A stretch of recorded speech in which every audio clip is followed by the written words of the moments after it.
तो हेलो दोस्तों, कैसे हैं आप सभी। आई होप कि सभी अच्छे होंगे और अच्छे से पढ़ाई कर रहे होंगे। तो दोस्तों, हम हमारे YouTube channel law life by MD channel पर लेकर के आ गए हैं आपके लिए एक और वीडियो। हमारी सीरीज चल रही थी दोस्तों जूरिस्प्रूडेंस 2 की, जो हमारा सेकंड सेमेस्टर का फर्स्ट ही पेपर है। उसका हमने अब से पहले वेरी शॉर्ट क्वेश्चंस सारे करा दिए हैं जो हमारे गेसिंग पेपर है उसके अकॉर्डिंग, और हमारे 2 शॉर्ट क्वेश्चंस भी हो चुके हैं। तीसरा क्वेश्चन हम लेकर के आ गए हैं। जल्दी से स्टार्ट करते हैं, समय ना गवाते हुए। निकाल लीजिए जल्दी से पेन और नोटबुक, रेडी हो जाइए।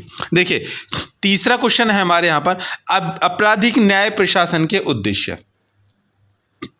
जो क्रिमिनल एडमिनिस्ट्रेटिव लॉ है उसके क्या है उद्देश्य, ऑब्जेक्टिव्स क्या हैं, ये हम जान लेते हैं। ठीक है, इंपॉर्टेंट क्वेश्चन है, 10 नंबर में पूछा जाता है। चलिए स्टार्ट करते हैं। देखिए, भारत में आपराधिक न्याय प्रणाली। देखिए, आपराधिक न्याय प्रणाली का तात्पर्य सरकार की उन एजेंसियों से है, उन संस्थाओं से है जो कानून लागू करने, आपराधिक मामलों को पर निर्णय देने और आपराधिक आचरण में सुधार करने हेतु कार्यरत होती है। ठीक है दोस्तों, चलिए उद्देश्य क्या है उसके देख लेते हैं। सबसे पहला उद्देश्य है आपराधिक घटनाओं को रोकना। देखिए, सबसे मेन उद्देश्य होता है जो न्याय प्रणाली है उसका ये कि जो अपराध दर पर दर बढ़ते जा रहे हैं, ठीक है, उन पर कंट्रोल करना। कैसे कंट्रोल करना है, ठीक है, उसके नियम्स और रूल्स होते हैं जो आए दिन चल रहे हैं। दूसरा है अपराधियों और दोषियों को दंडित करना। मतलब कि उनकी कंट्रोल कैसे होगा। देखिए, उनको कंट्रोल करने के लिए जो अपराध कर रहे हैं, ठीक है, उनको सजा देनी पड़ेगी, ठीक है, दंड देना पड़ेगा ताकि वो आगे रिपीट इस चीज़ को ना करें। तीसरा पॉइंट है यहाँ से अपराधियों और दोषियों का पुनर्वास। मतलब कि जो अपराधी और दोषी हैं, ठीक है, उनको पुनर्वास मतलब कि जैसे जेल में भेज दिया गया। जेल में भेजने के बाद में जब देखते हैं, प्रणाली देखती है न्याय प्रणाली कि अभी इस व्यक्ति का आचरण सही है और उसने जो भी गलत काम किया था उसकी इसको सजा भी उसके अकॉर्डिंग मिल चुकी है, अब इसको दोबारा जीवन देना चाहिए, तो उसको जेल से रिहा कर देते हैं। ठीक है, चलिए आगे है पीड़ितों को यथासंभव मुआवजा दिलवाना। मतलब कि जिसके साथ में अपराध हुआ है, ठीक है, उसको पर्याप्त मुआवजा दिलवाना। ये भी न्याय प्रणाली का ही क्या होता है, उद्देश्य होता है।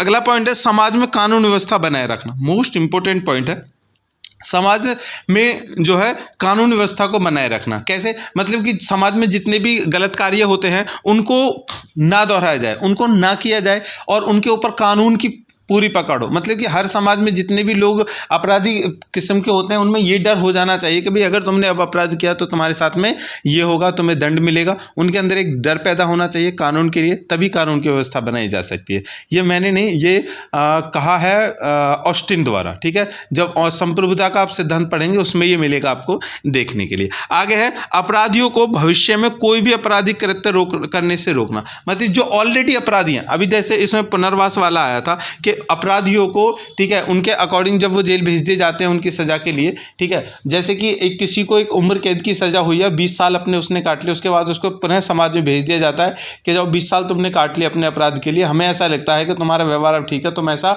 नहीं करोगे। तो अब वो आकर के फिर भी आकर के दोबारा से अपने उस कृत्य को करते हैं, उस अपराध को करते हैं, ठीक है, तो उसको पुनः अपराध बोलते हैं। उसके ऊपर हमने ऑलरेडी वीडियो बनाई है, वो शायद सेमेस्टर 4 में है, ठीक है, क्रिमिनल लॉजी एंड पेनोलॉजी में है, ठीक है, वहाँ पर है। लेकिन उसका हम यहाँ पर इसलिए बता रहे हैं क्योंकि यहाँ पर जूरिस्प्रूडेंस में आया है। तो अब वो आकर के समाज में दोबारा भविष्य में कोई अपराध ना करे, उस चीज़ को भी ध्यान में रखना होता है, उस चीज़ को भी रोकना होता है। ठीक है दोस्तों, चलिए आगे बढ़ते हैं।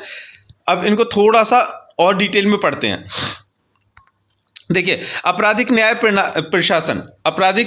प्रशासन अपराधी को दंडित करने का प्रावधान करता है। कानून द्वारा कई उद्देश्यों की पूर्ति की जाती है। इसमें से मुख्य 4 व्यवस्था बनाए रखना होता है। पहला, मानक स्थापित करना, उनकी स्वतंत्रता की रक्षा करना और उनके विवादों को भी सुलझाना। ठीक है, तो व्यवस्था बनाए रखना पहला पॉइंट है। देखते हैं, देखिए, इस कानून को मानक स्थापित करने के लिए एक ऑफशूट माना जाता है।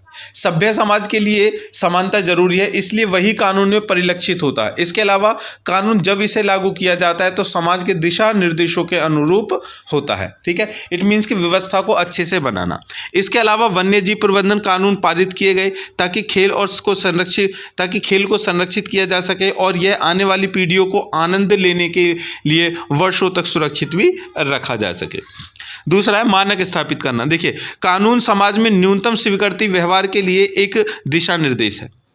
ऐसी कुछ गतिविधियां हैं जो किसी समाज के लिए यह निर्धारित करना करना अपराध है कि कुछ ऐसे व्यवहार को बर्दाश्त नहीं करेगा जो व्यक्ति या उनकी संपत्ति को नुकसान पहुंचा सकते हैं या घायल कर सकते हैं। उदाहरण के लिए बिना किसी औचित्य के किसी व्यक्ति को चोट पहुंचाना अपराध है। इस प्रकार ऐसा करना मारपीट का अपराध भी हो सकता है। तो इस तरह से मानक स्थापित करने होते हैं। दूसरा पॉइंट मैं इसी में आपको बता देता हूं कि जो दंड दिया जाता है दोस्तों, क्रिमिनल को जो दंड दिया जाता है उसके पीछे उद्देश्य, मेन पॉइंट ये भी रहता है कि जो लोगों ने अपराध नहीं किया है उनके लिए बीच में एक मानक स्थापित करना, मैसेज देना कि भाई अगर तुम में से भी कोई अगर ऐसा कृत्य करेगा, ऐसा अपराध करेगा तो इसको जैसे फांसी हुई है आप लोगों को भी फांसी होगी। तो ये भी एक मानक स्थापित करना होता है। ठीक है, आगे है विवादों का समाधान। देखिए दोस्तों, एक ऐसे समाज में विवादों से बचा नहीं जा सकता जिसमें अलग अलग चाहतों, जरूरतों, मूल्य आदि के लिए लोग शामिल हैं। साथ ही कानून विवादों को हल करने के लिए एक औपचारिक साधन प्रदान करता है जो कि अदालत प्रणाली है। मतलब कि जिस समाज, किसी भी समाज में वो, अरे सीधा सीधा एक पॉइंट है, उसमें एक कहावत है ना हम लोगों में कि अगर घर में 4 बर्तन होंगे तो वो खटकेंगे, वो बजेंगे। इट मीन्स कि ये समाज पर अगर हम बड़े रूप में करें कि समाज में जो लोग होंगे आपस में कुछ ना कुछ मतभेद किसी चीज़ को लेकर के होंगे ही, विवाद तो होंगे ही, लेकिन उनका समाधान करना भी न्याय प्रणाली का ही क्या है, कार्य है। ठीक है, चलिए आगे है स्वतंत्रता और अधिकारों की रक्षा करना। मेन पॉइंट, भारत में संविधान और कानून अपने राज्य में विभिन्न अधिकारों और स्वतंत्रताओं के लिए प्रदान करते हैं। साथ ही कानून का कार्य संगठनों, व्यक्तियों या सरकार द्वारा अनुचित या उल्लंघन से विभिन्न अधिकारों को, स्वतंत्रताओं की रक्षा भी करना है। मतलब कि जो ये न्यायिक प्रशासन है इसका ये भी कार्य है कि किसी भी व्यक्ति का जो है उसके किसी भी अधिकार का कोई भी, ठीक है, मतलब कि उसका दुरुपयोग कोई नहीं करना चाहिए, उसका अधिकार कोई नहीं छीने, उसके अधिकारों को संरक्षण देना भी जो न्याय प्रशासन है उसका ही कार्य है। इस प्रकार यदि किसी को लगता है कि अभिव्यक्ति की स्वतंत्रता को सरकार द्वारा प्रतिबंधित किया गया है, अभिव्यक्ति की स्वतंत्रता मतलब कि व्यक्तित्व स्वतंत्रता जो होती है उसके बारे में बात कर रहे हैं, तो वह मामले को अदालत में ला करके उपाय का अनुसरण कर सकता है। इट मीन्स कि कोई भी आपका, जैसे कि आप रोड से बाइक लेकर के जा रहे हैं और वहाँ पे कुछ लोग खड़े हुए हैं, वो कह रहे हैं कि आप यहाँ से बाइक लेकर के नहीं जा सकते, किसी और रास्ते से लेकर के जाओगे, ठीक है, यहाँ पर तुम्हें हम नहीं ले जाने देंगे, तो वहाँ पर उसके अधिकारों का हनन हो रहा है। तो वो इस बात को लेकर के FIR कर कोर्ट में जा सकता है। वो कह सकता है मेरे लिए वो, मेरे जो अधिकार हैं उनको क्यों, क्या मतलब कि उनका हनन किया जा रहा है। ठीक है दोस्तों, तो इस तरह से ये कार्य बनते हैं, ये उद्देश्य है और उसके उद्देश्य के पीछे के लक्ष्य है न्याय प्रशासन के। ठीक है दोस्तों, तो यहीं पर होता है हमारा ये क्वेश्चन समाप्त। वेरी इंपॉर्टेंट क्वेश्चन है, 10 नंबर का आपको देखने के लिए एग्जाम में मिलेगा। तो कर लीजिए कंप्लीट, वीडियो को कर दीजिए लाइक, शेयर करना तो बिल्कुल ना भूलें और सब्सक्राइब कर लें हमारे चैनल को। और आने वाली वीडियो का जल्द से जल्द नोटिफिकेशन पाने के लिए उस पर बेल आइकन को प्रेस कर दीजिए। ठीक है दोस्तों, मिलते हैं नेक्स्ट क्वेश्चन के साथ, तब तक के लिए आपसे चाहेंगे